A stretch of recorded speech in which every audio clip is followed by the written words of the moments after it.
ঈদের শুরুটা সেমাই দিয়ে করলাম, যদিও আজকে ঈদ না, ঈদের দ্বিতীয় দিন। তো আজকে আমাদের বাসায় সবাই আসবে। তো সকাল থেকে রাত পর্যন্ত কী কী খেলাম আর মেনুতে কী কী ছিল আর কোথায় গেলাম সব কিছু থাকবে আজকের এই ভিডিওতে। তো এবার আমি 2 পিঠ মেহেদি দেইনি, হাতের এক পাশ মেহেদি দিয়েছি। আর ওয়েদার যেহেতু অনেক সুন্দর এবার, তাই ঈদের শুরুটা করলাম ভুনা খিচুড়ি দিয়ে। মুরগির গিলা, কলিজা এসব দিয়েছি, একটা ভুনা খিচুড়ি করেছে। তো তখন আমি আম্মুকে বললাম, এইগুলো যখন কষাবা তখন আমার জন্য একটু রেখে দিও। তো আম্মু একটু ভুনাও রেখে দিল। তো ওয়েদার যেরকম অনেক সুন্দর, তো এখন ভুনা খিচুড়ি খেতে কিন্তু অনেক ভালো লাগছিল। মশলা দিয়ে, গিলা, কলিজা দিয়ে, সালাদ দিয়ে একসাথে মেখে কিন্তু খেতে অনেক ভালো লাগছিল। তো ভুনা খিচুড়ি খাওয়ার পরে ছিল রসগোল্লা। এই রসগোল্লা গোপালগঞ্জের অনেক বিখ্যাত রসগোল্লা। এটা খেতে কিন্তু অনেক মজা আর অনেক স্পঞ্জি। সাইজটা অনেক বেশি বড় না, এতটুক সাইজ যে এক মুখে একটা দেওয়াই যায় অনায়াসে। তো আমি একটা রসগোল্লা খেয়ে নিলাম। এরপরে ছিল নুডলস। যখন ক্যাপসিকামের দাম কমেছিল, আপনাদের ওখানে সর্বোচ্চ কত কমেছিল জানি না, আমাদের এখানে পিস 5 টাকা করে পাওয়া যাচ্ছিল, তখন আম্মু বেশ কিছু ক্যাপসিকাম এভাবে কিনে ডিপ করে রেখেছিল।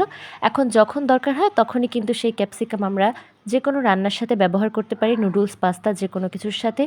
তো নুডলস খাওয়ার পরে, এখন কিন্তু সকাল না, এখন প্রায় দুপুর 11টা-12টা বাজে আর কি। তো এই সময় আমি আবার ফুচকা বানালাম সবার জন্য।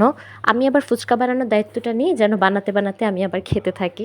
তো আমার জন্য আর আলাদা প্লেট করা লাগে না, আমি বানাই বানাই একটা একটা করে খাই। এরকম করে ফুচকা খেলাম। ফুচকা খাওয়ার পরে ছিল ফল, মালটা। মালটা খাওয়ার পরে এরপরে আমরা বেশ কিছুক্ষণ ঘোরাঘুরি হাঁটাহাঁটি করার পরে দেখতে দেখতে দুপুর হয়ে গেল। দুপুরের মেনুতে ছিল পোলাও, ফিশ ফিঙ্গার। এই ফিশ ফিঙ্গার খেতে কিন্তু অনেক মজা হয়েছিল, রুই মাছ দিয়ে এটা করা হয়েছিল।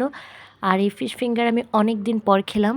যারা যারা বানাতে পারেন বাসায় বানিয়ে খাবেন, পোলাওর সাথে কিন্তু এটা খেতে অনেক মজা হয়। সাথে যদি একটু লেবু নিয়ে সালাদ দিয়ে খাওয়া হয় তাহলে কিন্তু অনেক ভালো লাগে। আর আজকের আইটেমের মধ্যে এই আইটেমটা সবাই অনেক বেশি পছন্দ করেছিল, যেহেতু টিকা, কাবাব এগুলো কমন ছিল আর কি। তো ফিশ ফিঙ্গারটা সবাই অনেক পছন্দ করেছিল। এরপরে ছিল ডিমের কোরমা। আর ডিমের কোরমা কিন্তু খেতে আমার অনেক পছন্দ, যদিও আমি ডিম ভুনা, তারপরে ডিমের অন্যান্য আইটেম খেতে আমার অত পছন্দ না, কিন্তু ডিমের কোরমার সাথে পোলাও, এই কম্বিনেশনটা অনেক দারুণ আর খেতেও কিন্তু অনেক মজা। সাথে একটু যেহেতু এটা মিষ্টি মিষ্টি হয়, লেবু দিয়ে খেতে, সালাদ দিয়ে খেতে অনেক মজা লাগছিল। আর মাঝে খাচ্ছিলাম 7 আপ, যেন খেতে খেতে হজম হয়ে যায়। যাই হোক, এরপরে নিয়ে নিলাম মুরগির রোস্ট। আর আম্মুর হাতের রোস্ট তো বরাবরই দারুণ হয়, আজকেও অনেক মজা হয়েছিল। রোস্টের সাথে একটু লেবু দিয়ে, সালাদ দিয়ে খেতে কিন্তু অনেক মজা লাগছিল। আর যেহেতু মেহমানরাও ছিল, অনেক ভালো লাগছিল। আমার একা একা কখনোই কোনো অনুষ্ঠান বা কোনো কিছুতে আমার একা একা একদমই ভালো লাগে না। সবসময় আমি চাই অনেক মানুষ থাকুক, আশেপাশে আত্মীয় স্বজন, বন্ধু বান্ধব, সবাইকে নিয়ে আনন্দ হয় অনেক বেশি। আর সবাইকে নিয়ে সময় কাটাতে কিন্তু অনেক ভালো লাগে। তো একা একা থাকতে আমার কখনোই ভালো লাগে না। তো ঈদের দিনটা অনেকটা একাই গিয়েছিল, কিন্তু ঈদের পরের দিন সবাই আমার বাসায় এসেছে, আমরা কিন্তু খুব খুশি হয়েছি। এরপরে ছিল পোলাও। পোলাওর সাথে ছিল গরুর মাংস। আমি তেল তেলে দেখে একটা পিস নিলাম আর একটা আলু নিলাম বড় দেখে। তো আলু কিন্তু আমার অনেক পছন্দের একটা খাবার, মাংসের মধ্যে আমি সবসময় আলু খুঁজি, আর বিরিয়ানি, কাচ্চি সব কিছুতেই আমি অনেক আলু খুঁজি। তো এটা খাওয়ার পরে এখন শেষ পাতে দিয়ে দিল দই। তো দইটা খেলাম। এরপরে বিকালবেলা ছিল হচ্ছে চটপটি। আমি চটপটি নিজের হাতে বানালাম একেবারে, যেই 1 টাকা ফুচকা বিক্রি করে না, সে মামারা যেভাবে চটপটি বানায় ঠিক সেভাবে। এটা খেতে কিন্তু অনেক মজা হয়, রেসিপিটা কিন্তু আমি আপনাদেরকে দিয়ে দেব।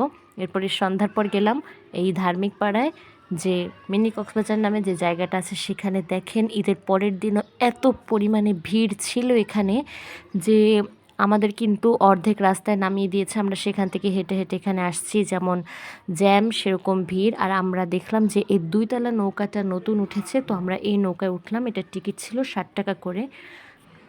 যেহেতু এটা 2 তলা, তাই এটা অনেক বেশি জোরে ঘুরছিল না আর কি, তাই মোটামুটি একটু কম ভয় পেলাম। আর যদি আমি মাঝের দিক বসেছিলাম।